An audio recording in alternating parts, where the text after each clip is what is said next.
Hello, everybody. I have the worst time because everybody will fall asleep if I don't talk really funny or make you laugh. I hope you had a great lunch. I'm Marcela Santos. As you may know, I'm the one that asks a lot of questions. I'm a very curious woman. I'm also a psychologist, but most importantly, I was a child caregiver for my dad who had ALS for 16 years. He already passed 3 years ago, but to answer Melinda's question, we don't know what happens to kids after they're caregivers. You could be here presenting in the APF worldwide and be in the board of directors of the International Alliance of ALS-MND. Here? Okay. So today I'm going to be talking to you about how we close the gap. And it's something that we were talking about in the discussion is how do we close that gap? How do we get assisted technology and AAC to people and regions where we don't have them, like, for example, Colombia, where I'm from. This is Felipe Ocampo. You may know him as our PALS. He's also part of the PCAC in the Alliance, and he's also a doctor. So in honor to him, this is his photo. And later, you can ask for my data because you're going to need them with the homework I'm going to give you. About Acela, it's a nonprofit in Colombia. We are all volunteers of caregivers of patients with ALS or patients with ALS. Our mission is to promote the quality of life and well-being of all the patients with ALS and their caregivers. We were founded in 2008, and we are members of the Alliance since 2010. We have 23 permanent volunteers. Colombia has a population in South America, very important, has a population of 51.52 million people. Of those, there is an estimated 3,000 patients in Colombia. In their health registry, we have a registry when the doctors do a diagnosis, we have 1,525. In Acela, since 2021, where we started counting how many people have reached us, 534 patients. So you see there's a sub-registry, and there's only a few people that have able to contact us. However, we have done a lot in that time. A little bit of context in Colombia, almost 95% of Colombia has a health insurance. We are covered mostly.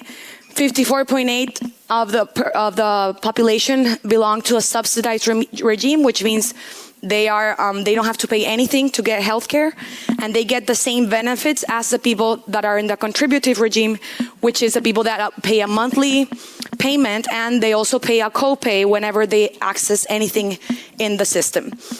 They have the same package of health benefits. It's important that you know that, because independently of if you're living in a very poor region or in a very with higher economic status, you can access the same package. That means the multidisciplinary team treatment for ALS, physiotherapy, speech therapist, neurologist, all the appointments, anything you need, it is covered by the health system in Colombia.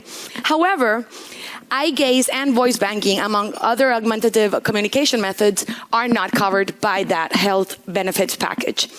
So when a medical treatment or device is not included in the mandatory health package in Colombia, doctors must request it, especially through a platform called MIPRES, and they must justify it. This patient needs this. This is what happens when someone needs eye gaze in Colombia. Normally, the insurance company says, you know what, we're not going to pay that. Like, it's a no from us. So in Colombia, there's a legal action called tutela, which basically is a legal medium where we can access our rights, we can demand our rights, and patients have gotten this eye gaze communication device through that.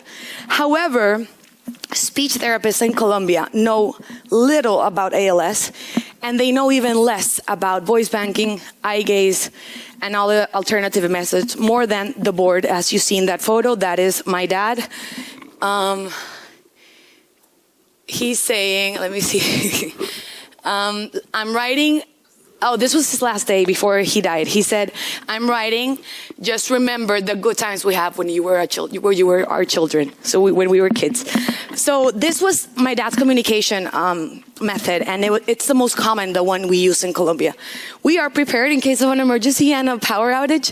We will be able to communicate with our patients because this doesn't need a battery, this doesn't run off. The only problem with a communication board like this is you need to learn how to use it in order to interpret the patient's communication. This makes it a problem for a patient that wants to talk. For example, if my dad had to complain about the nurse, he would have to do it through her. you know? So it makes it very uncomfortable. He had to have a conversation with my mom about their marriage situation, about something emotional. The nurse was in there. The nurse was part of that communication. So how do we close that gap? How do we make it better for our patients in Colombia?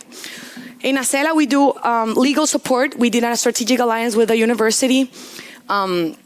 And they offer free legal support so patients can access these eye gaze communication devices.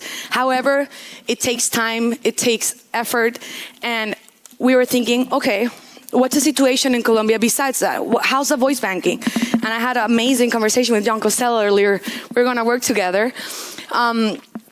In 2021, the Alliance made a fundamental rights survey, and they gave us, well, all the countries that participated gave us a specific report. These are the results of our survey. We had 112 responses. It was the second country with most responses, and if Jess corrects me, I think this year we were also in the top 3 countries that responded the most. We are a very small association, but we're small but mighty. Of that, 112 responses, 23% were PALS and 77 were CALS. 50% saw a speech therapist. Speech therapists in Colombia only help PALS with maintaining their voice the most they can, and the boards that you saw. That's it. That's the general rule in Colombia. They don't do what you all amazing speech therapists and pathologists do worldwide. So how do we change that? Only 13% received any communication support, and there's a 0% voice banking, are not even near diagnosis, like ever. So being part of the Alliance, not because I'm a board member, but really has been the greatest experience in my life. And it's because I've met people like you, and in conversations having with them, I noticed, yeah, I go to these meetings that we don't have that in Colombia. We don't have that in Colombia. And I got this from my dad. I'm really stubborn. And so I say that I'm not going to take a no. I have to take a yes. So in one of the first meetings, I remember we talked with Evie from Belgium, and they said, we can donate electrical wheelchairs to you guys. So I said, okay, let's do it. They're used, but they're in a really good state because we change them every couple of years to a patient. So I was like, okay. And I'm talking really fast because I know time is running. But okay. So I had a friend in a company that did importations. They were willing to pay for the 50 wheelchairs to get transported from Belgium to Colombia. So I said, okay, we got the most expensive thing we got, which is a wheelchair, and then we got the transportation. And we talked to the FDA, basically in Colombia, which is called INVIMA, and they said, you know what, donations of wheelchair and medical devices, they have to be new. They cannot be used. And it's like, oh, we're really good at getting new laws like in the US, but then we're bad at making it accessible for our country. So we could not get that wheelchair donation. But then, again, amazing Alliance team. I was in a conversation once, and they said, with ALS Association, they say, we have a lot of obsolete equipment of eye gaze devices that we have to let them out, or I don't know, not kill them, but you know what I mean? Like, basically throw them in the trash. And I'm like, wait, what? You have Tobii eye gaze devices that are worth 60 million pesos in Colombia, which is a lot of money. And you're just going to throw them in the trash? Give them to me. I said, sure. I said, wait, what? Kalanit said, send me an email. I was like, okay. I sent an email. I said, Kalanit, you told me to write you. I'm writing. Do you have devices? She immediately sent me to one of her chapters in Sacramento, and she said, I said, I'm going to the US. I'm traveling by plane. I'm taking a suitcase. I can bring some with me. When I get to Sacramento, 17 devices were waiting for me. So the ALS Association, not only the chapter gave me some, they reunited all the eye gaze devices they had in California. They were about to put in the trash, and they collected it and they gave it to us. Gorijan showing the way. So that's where we did the partnership. And then comes the problem, how do I get them to Colombia? Because they're not new, right? And it's a medical device.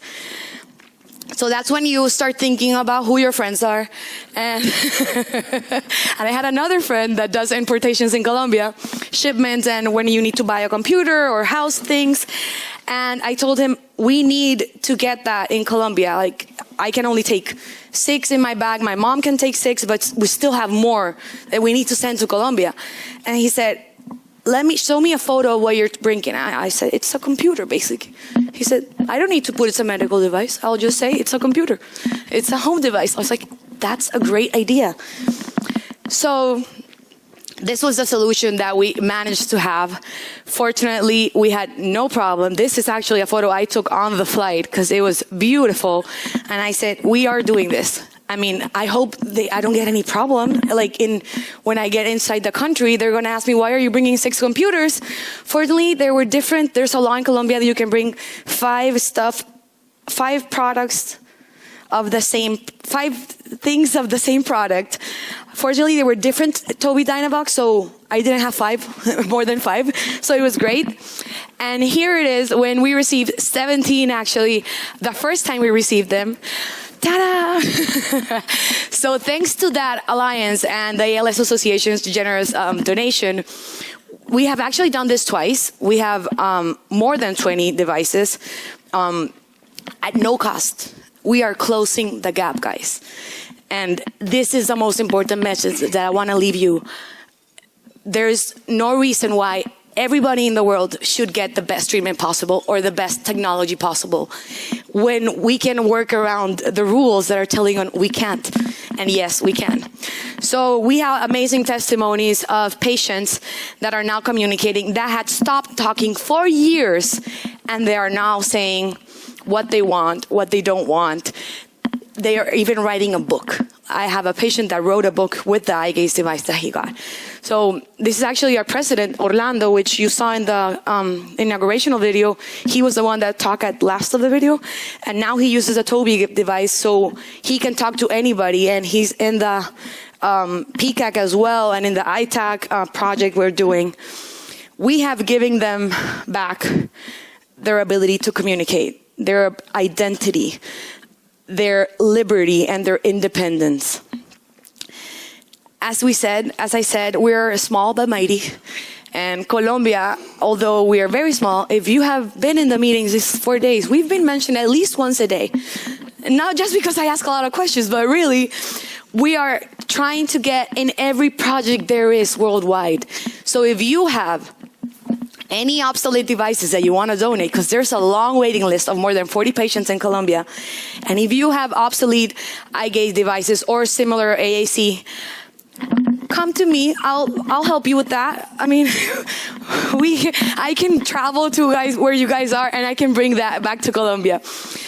And this is one of the examples of the ITAC. We're actually the first country to start a pilot with the ITAC in doing voice banking accessible for everybody worldwide in a easy, accessible, and hopefully free manner worldwide.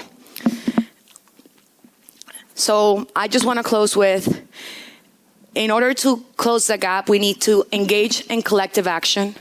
We need to seek cost-effective solutions. Think outside the box. Don't stay with the no. Think outside the box, please. Do it for your patients. Do it for their quality of life. Do it for their caregivers and for their families. And advocate for policy changes. Thank you so much.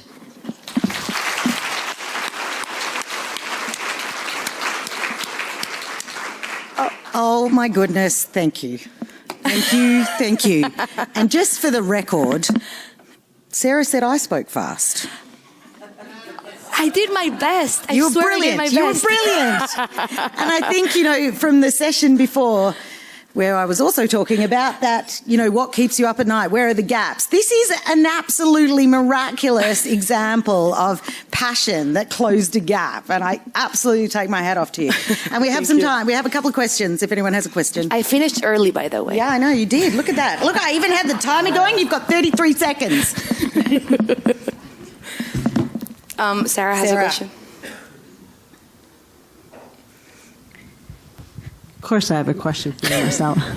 I figured since you weren't out here to ask a question. Thank you. So you said the speech therapists aren't trained in it.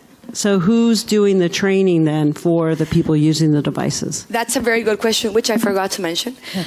We actually talked to the person that imports Tobii devices in Colombia, which he actually sells it to insurance companies when they are actually obliged to. And we came to an agreement with him, and he would charge 100,000 pesos, which is $25, to train a patient on the device. It's a special price he's giving our patients. So we're not actually buying the devices from him, but he is so in touch with what we do that he's a strategic alliance for us, and the patients that get the devices at no cost. So how does it work? We loan the device free of cost with the condition that when they're done using it, they will return it to Acela and we will give it to the next in line. So that's how we do it. We train the Tobii guy trains our patients, and there is one speech pathologist in Colombia that does that. But she's in an insurance in a clinic, so it's not accessible nationwide. But yeah. Is there any other questions? Oh, one up the back there. Hey, Marcela. Hi. Not a question, because we built this relationship together. I just want to make a comment that because of what we did together, our relationship in the United States with the association and Tobii has gotten even stronger. So when they realized that this was a way or potential opportunity, maybe coloring outside the lines a little bit, I think it actually has strengthened the association's relationship, which then I think will allow us to do even more. So I want to say thank you for that. Thank you. Well, one more question just down here. I think this will be the last one. Hi, it might not necessarily be a question for you, Marcela. I might be a very simple soul, but I have to question, how can it ever be right for any equipment that is functional to be thrown away? Beats me. I don't think any of us, none of us are arguing with you. Yeah. No, but there must be a way somehow of actually raising the issue, other than Marcela. Yeah, but actually flagging it up that in today's world, if nothing else, that's criminal. Well, certainly in Australia, we have options to send stuff to Papua New Guinea, to the Pacific Islands. So, I mean, that's just because they're geographically close to us. Yeah. And our Tobii company in Australia supports devices in the Cook Islands now, and Papua New Guinea. So if you have obsolete IA's communication devices, please contact me. I'm wearing an orange shirt. You cannot miss me. And please let me know if you need help getting rid of those. We will take them. Thank you so much. Amazing. Thank you so much, Marcela.